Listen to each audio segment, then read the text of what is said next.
Class 6, Subject General Science, Topic number 1, Natural Resources, Air, Water and Land.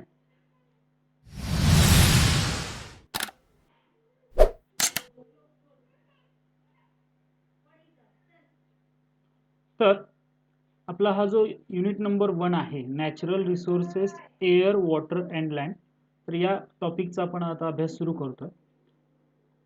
At first just look at this picture.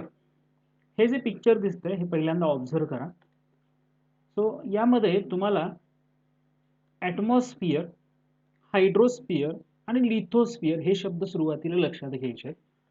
आता observe the picture alongside and answer the question. So on the basis of this picture you have to answer some questions. तर हे picture observe करून तुम्हाला काही क्वेश्चनचे answers द्यायचे आहेत. Question number 1, where do we see birds? So you can see birds here in air, that is atmosphere. Where is the cow grazing?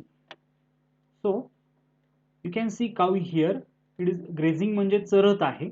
तर इथं ही जी गाय आहे ती जमिनीवरती गवत जे आलं ती चरत आहे. Locate the trees and road. Now आता या इमेज मध्ये तुम्हाला इथं झाड दिसतंय किंवा रोड दिसतोय. Okay, so locate the trees and road आपण ते पाहिलेले आहेत. Where does the river come from? How does it flow? So इथं तुम्ही पाहू शकता. So river come from here, from hills, डोंगरांमधून रिव्हर आलेली आहे. आपल्याला माहिती आहे नद्या ह्या डोंगरामध्ये उगम पावतात. Okay, and how does it flows? It flows over the surface of earth. Where is the aeroplane? Generally aeroplane कुठे असतात? So you can see aeroplane here. These are the birds which we have already seen here. So aeroplane is here. Aeroplane is also in air. Where are the fish seen?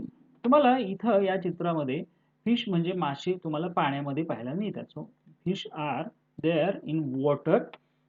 On what is the sail boat floating? So again we have this sail boat which is floating over water surface of a river.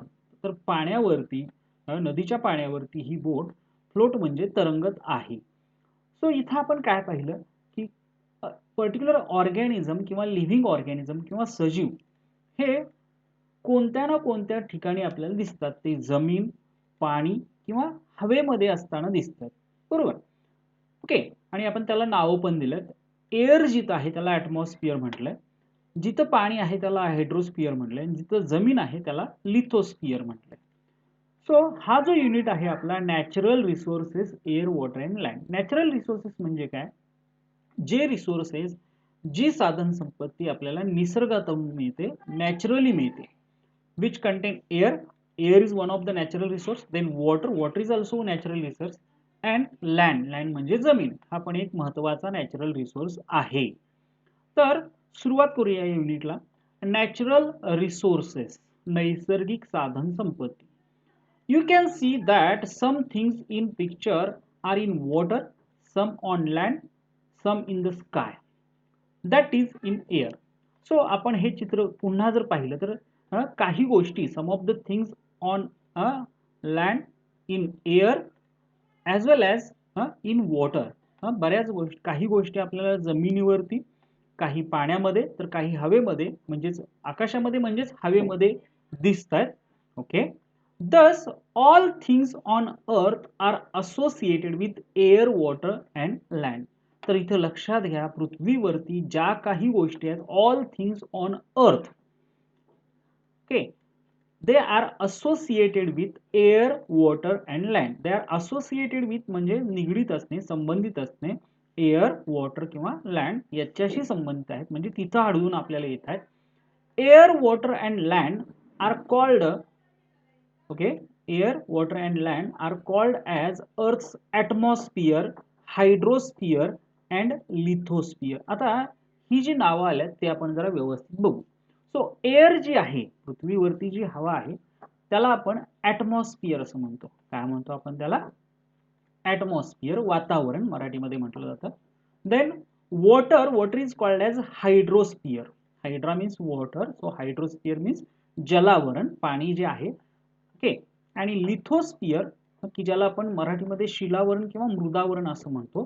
So air is called as atmosphere which contain all air on earth. Water is called as hydrosphere which contain all water on earth. And land, okay, on earth is called as lithosphere की ज्यामध्ये जमिनीवरती जी काही माती किंवा दगड किंवा हे जे आपल्याला दिसते ते सगळे यामध्ये समाविष्ट होतं. So again, air atmosphere, water hydrosphere, and land is included in lithosphere.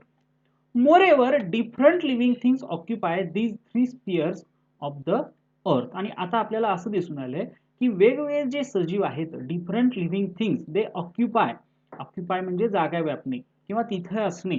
तर आपल्याला असं दिसतंय की पृथ्वीवरती जे काही वेगवेगळे सजीव आहेत, डिफरंट लिव्हिंग थिंग्स आहेत, ते वेगवेगळ्या ठिकाणी आपल्याला आढळतात. Three spheres of the earth, they occupy three spheres of the earth. Generally birds are found in atmosphere, fish are found in water, that is hydrosphere, and humans and all remaining organisms like cow, okay, etc., they are found on the lithosphere. These living things and the part of lithosphere, hydrosphere, atmosphere which they occupy, they are together called as biosphere.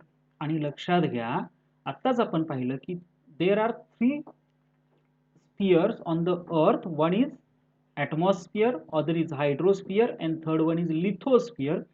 हे जे आहेत हे तीन sphere, याच्या बरोबर पृथ्वीवरती जे living things आहेत या स्पियर मध्ये असणारे, म्हणजेच एअर मध्ये असणारे बर्ड्स, वॉटर म्हणजे पाण्यामध्ये असणारे सगळे फिशेस, आणि लँड म्हणजे जमिनीवरती असणारे जे काही ऑर्गॅनिझम्स आहेत, हे सगळे मिळून याला आपण बायोस्फियर म्हणजेच जीवावरण असं म्हणतो. कारण सगळे सजीव जे आहेत ते एकाच ठिकाणी नाहीत. काही एअर म्हणजे ॲटमॉस्फिअर मध्ये आहेत, काही पाण्यामध्ये आहेत म्हणजे हायड्रोस्फिअर मध्ये आहेत, तर काही लिथोस्फिअर म्हणजे जमिनीवरती आहेत. आणि ह्या सजीवांना या पर्टिक्युलर स्पियर मध्ये आपण एकत्रितरित्या त्याला आपण बायोस्फियर असं म्हणतो. These spheres have formed on the earth naturally. आता हे जे स्पियर्स आहेत, ॲटमॉस्फिअर असेल, हायड्रोस्फिअर असेल किंवा लिथोस्फिअर असेल, हे तिन्ही स्पियर्स जे आहेत हे पृथ्वीवरती नॅचरली तयार झालेत. आपण किंवा माणसाने किंवा जनावरांनी किंवा कोणीही येऊन हे बनवलेलं नाही, हे नॅचरली निसर्गाने ते तयार केलेलं आहे. So they are formed on the earth naturally. We have learn all this in previous standard. आणि तुम्ही हे स्पियर्स डिटेलमध्ये बऱ्यापैकी तुम्ही प्रिव्हियस स्टँडर्ड म्हणजे क्लास 5 मध्ये पाहिले असाल. तर आता आपण यातल्या ॲटमॉस्फिअरचा पहिल्यांदा विचार करणार आहोत. Okay, the atmosphere is the layer of air, sorry atmosphere नंतर आपण विचार करणार आहोत. पहिल्यांदा आपण ह्या तिन्हींची थोडीफार माहिती घेऊया. Atmosphere is the layer of air that surrounds the earth. आता ॲटमॉस्फिअर म्हणजे काय? So it is the layer of air. Layer of air म्हणजे हवेचा थर, लेअर म्हणजे थर. So air, layer of air which surround the earth, पृथ्वीभोवती पृथ्वीच्या सभोवताली एक हवेचा दाट थर आहे, याला आपण ॲटमॉस्फिअर असं म्हणतो. Okay, so the layer of air that surrounds the earth is called as atmosphere. The surface of earth comprises water and land, that is hydrosphere and lithosphere. तर सरफेस ऑफ अर्थ, पृथ्वीचा पृष्ठभाग जो आहे, यामध्ये पाणी आणि जमीन ह्या दोन्ही गोष्टी येतात. आणि जिथे पाणी आहे, जे काही पाण्याचा भाग आहे त्याला आपण हायड्रोस्फिअर म्हणतो. तर ज्या ठिकाणी जमिनीचा भाग आहे त्याला आपण लिथोस्फिअर असं म्हणतो. We call it as लिथोस्फिअर.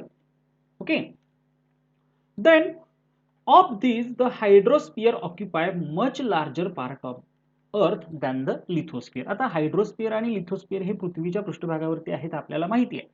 पण यापैकी हायड्रोस्फिअर हा जो पार्ट आहे यानं पृथ्वीचा बऱ्यापैकी भाग व्यापलेला आहे. आपल्याला माहिती आहे पृथ्वीवरती पाण्याचं प्रमाण खूप जास्त आहे. So there is near about 71% of earth is occupied by water. पृथ्वीचा 71% भाग हा पाण्याने व्यापलेला आहे. आणि बाकीचा जो 29% भाग आहे ती जमीन म्हणजेच लँड सरफेस येतो. ओके, सो इथं काय म्हणलंय, hydrosphere occupies much larger part than the lithosphere. म्हणजे पृथ्वीवरती हायड्रोस्फिअर जे आहे हे खूप जास्त त्याने जागा व्यापलेली आहे पृथ्वीची दॅन द लिथोस्फिअर. लिथोस्फिअरपेक्षा हायड्रोस्फिअर काय करतं, जास्त जागा व्यापतं. We also look upon the natural components in solid, liquid and gaseous forms as resources. त्याचबरोबर आपण आणखी काय पाहणार आहोत, we will look upon natural components in solid, liquid and gaseous form as resources. Natural components नैसर्गिक घटक, पृथ्वीवरती जे नैसर्गिक घटक आढळतात ते आयदर सॉलिड किंवा लिक्विड किंवा गॅसियस फॉर्म मध्ये असतील, त्याचा पण आपण अभ्यास ॲज अ रिसोर्सेस साधन संपत्ती म्हणून करायचा आहे. Okay, in other words we use them to fulfil our requirements. थोडक्यात काय करतो, किंवा आपण असंही म्हणू शकतो की आपल्या ज्या गरजा आहेत, रिक्वायरमेंट्स म्हणजे गरजा, फुलफिल म्हणजे पूर्ण करण्यासाठी आपण याचा वापर करतो. लाईक आपण पाणी पितो, सो हे लिक्विड फॉर्म मध्ये आहे. ॲटमॉस्फिअर, हवा जी आहे यातला ऑक्सिजन घेतो, सो गॅसियस फॉर्म आहे. सॉलिड, मातीमध्ये आपण शेती पिकवतो, त्यातून आपलं अन्नधान्य निर्माण होतं. ओके, सो हे आपल्यासाठी खूप महत्त्वाचे रिसोर्सेस आहेत. Now let us now study all these 3 components in detail. Okay, म्हणजे सॉलिड, लिक्विड आणि गॅसियस फॉर्म मध्ये जे रिसोर्सेस उपलब्ध आहेत त्याचा आपण डिटेलमध्ये अभ्यास करायचा आहे. तर आपण हा पार्ट पुढे कंटिन्यू करतो. So we will discuss about the air first in next session. Thank you.